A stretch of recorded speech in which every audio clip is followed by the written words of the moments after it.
Hello, good morning, ladies and gentlemen. Welcome to another episode of Sculpture Lab, the YouTube channel that hosts and talks about cultural experience. Today, I have a pleasure to invite a friend, uh, Empress. How are you doing today? I'm doing very well. Thank you. Empress is one of the very first person that I knew when I come in the state. We were in a summer camp and we just had a great experience. And today, I believe that it will be a great chance to get to meet her and talk to her again. Just catch up a little bit, but I wanted to just let her tell us a little bit about herself. Yeah, absolutely. So I just moved to Atlanta, Georgia. My name is Empress Quamine. People know me as Empress. I just started embracing the past 2 years the second part of my name, Quamine. For the longest time, I really thought that was my middle name, but it's actually part of my first name. Okay. And I'm 29 years old, soon to be 30 next month in Oh, January. that is And coming. I know, I'm excited for it. I really am Should excited be. for it. Should be. So I just moved to Atlanta. I'm a singer, I'm a vocalist, I'm a songwriter, I'm a social worker. I went to school for social work. And I'm also a creative. I do many things. I'm multifaceted, multidimensional, as we all are. So I don't really like to stick to one title of who I am. But I'm an artist. I come from a really big family that is very supportive and loving, and just one of my one of my biggest blessings, to be honest. And I live down here with my mother. I moved down here. We bought a house down here, and it's been a beautiful roller coaster. Well, I'm pretty sure Atlanta will be really lucky to have you. Uh, and like I was just going on to like what you just mentioned earlier, because I have known you. I have known you in the summer camp as someone that was very creative, very spiritual, always with a beautiful smile that lifted everybody's around you. But for like the time that we've been like connecting on the social media, I just wake up one day out of the blue and I see like you was publishing a song on social media. Phoenix.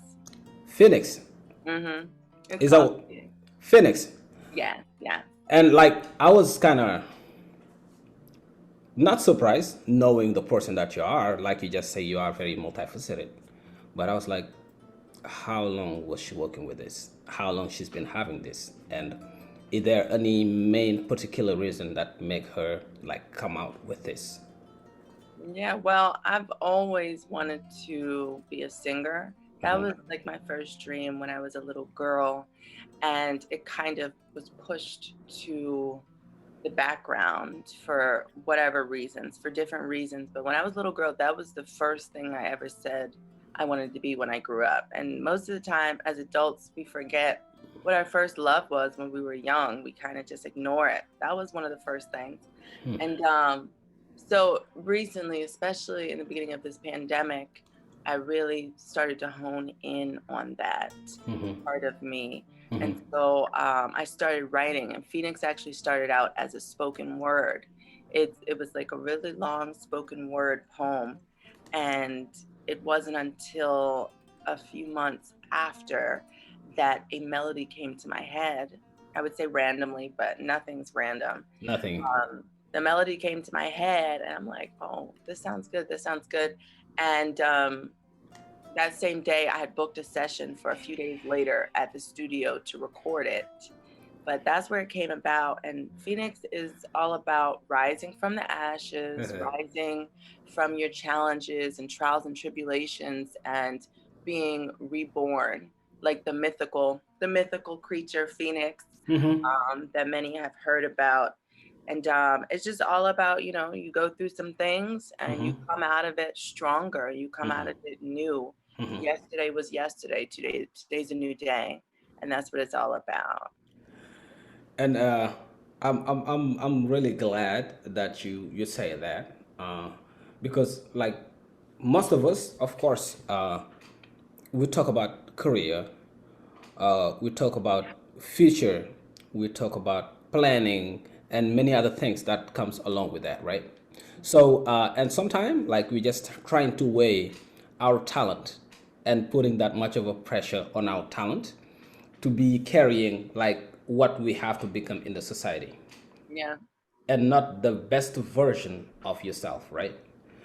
So and sometimes that's what makes us, most of us, push our passion, our talent, our dreams away, and it's not a bad sacrifice. Right. But the magic thing is, what happened is most of the people, they will not get back to that because the way life is set up, everything there, every time you achieve something, there's something else bigger in front of you, Mhm. and like you can follow that rhythm before you know it, like you just, you know, up there like talking about retirement and being surrounded by a family, which is a blessing and beautiful at the same time. But it is important that you tap into what you are passionate about and Yeah. go out. And don't have any expectations. Don't expect, oh, I'm going to make so much money off this, or even the expectations like I'm going to change the world with this. Just create and do it from the heart. And if it makes you feel good, and whatever's supposed to come from that is going to come from that. And that's everything you do in life. That is accurate because in my native tongue they say, if you are playing a banjo, for example, as a figuratively speaking, if you're playing a banjo and you are dancing to the rhythm of the banjo that you are playing, Yeah. that's what you call fulfillment. Mm. So it got to come, yes, it got to come from the right place, and you have to do it the right way. Do it your way. Exactly. Yeah. And now anything else will follow. Because if you cannot entertain yourself with your passion, with your creativity, how can you touch other souls? Yeah. There is Yeah. no way around. So you have to do it for yourself. And when it is genuine, it's just an energy that's going to spread and everybody will touch into it.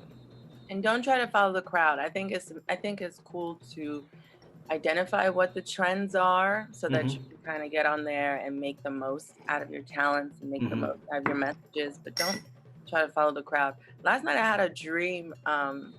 It was a long-winded dream, but one of the last parts before my alarm woke me up was I was coming into a cafeteria and there were a bunch of tables and a bunch of people sitting there, but there were some open spaces and there were like some people, it was a bunch of people and it was like a few spots open that I could have like easily went to go sit by. And then there were some tables that was like one person there, some tables there were no one there. And like I remember thinking in my dream, like, you know, I should go sit at the tables where there are people there already and like kind of join their crew. But then I was like, no, I'm gonna go sit at that table back there where there's like nobody there, or maybe there's like one person there, and I'm gonna start my own table. I feel like that was so symbolic, honestly. And I was so proud of myself in my dream because I feel like I am blossoming and growing in reality, and it's kind of just showing up in my dream life as well. That is beautiful, and I think that's what everybody should be able to do because you have to learn that like the same way you have your fingerprints, right, and that they are unique to you. Mhm. Like everybody, I think that could serve as a lesson. Everybody have their own print, and you don't have to take anybody else's print if you are gifted with one. Right. So, but like I think that comes along with like when you find that your purpose in life, you can easily tap into your peace Mhm. because it is the place that you can go back to always find your essence. And I think it can help you a lot with emotional growth. Oh yeah. So would you say that being down this path, and like I'm saying in a general, like I have told you several times, like for the time that I know you from the summer camp and the time that we have connected, like just by chatting or having a small conversation, I see like a beautiful woman that keeps coming out of you, like multifaceted, like you said, but every layer is always more beautiful than the previous one. But how, like how what do you how do you see yourself after you gave yourself the push, not to wait but go after what you feel like doing? It's I feel good because I've been learning recently that the things that I've been afraid of, that's the things I need to go forth towards.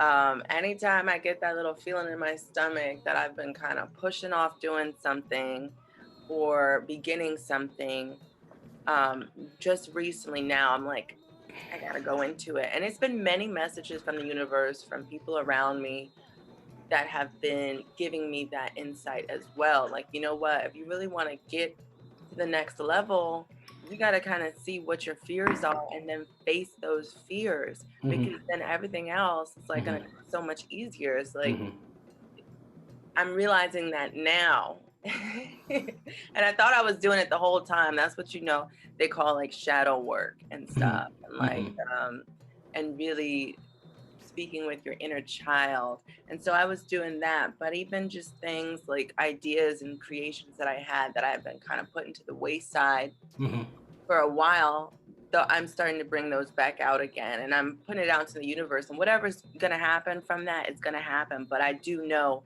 that I put it out there and I wasn't afraid. And even with that little bit of anxiety and nervousness, a little bit about it, I'm trying to transmute that into excitement, because there are no wrong answers to this. There's no wrong way to live this life when you're living authentically from your heart and you're leading with love. And that's really how I aim to come into each day. So I'm feeling good. I'm feeling really good. I am surrendering to the unknown, and I have a few things in mind, but I know there's so much more out there, and that's what they call the law of pure potentiality. It's like just quieting your mind and allowing others to come in. And of course, you have to get rid of things that do not serve you.